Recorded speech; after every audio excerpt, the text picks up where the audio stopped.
Sous le ciel de Paris commence une chanson d'Édith Piaf.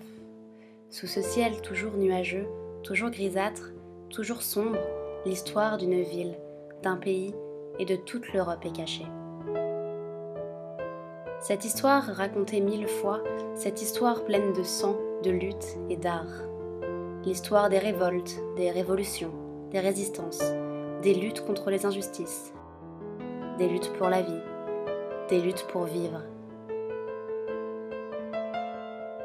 Au-delà de ces monuments, il y a des histoires, l'histoire de leur fabrication, l'histoire de leur arrivée à Paris, l'histoire de ceux qui les visitent et l'histoire de ceux qui y vivent. De la Tour Eiffel à Notre-Dame, il n'y a pas un monument à Paris qui n'a pas d'histoire, ou d'histoires qui ont été vécues.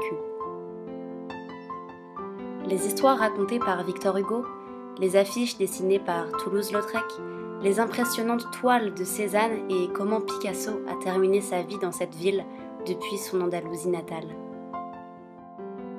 Dans ses rues, dans le métro, dans ses immeubles gris, dans les rues inondées, dans les airs, Paris est art.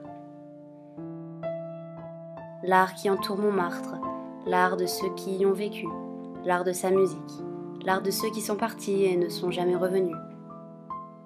Car il n'y a pas d'art sans souffrance ni misère, Paris connaît cette réalité depuis sa fondation, une réalité qui semble très lointaine mais qui reste encore en vigueur à Paris. Car si l'art était un pays, Paris serait sa capitale. Paris est la ville des villes, la ville des moulins, la fille de la scène, la mère du cinéma et de la culture.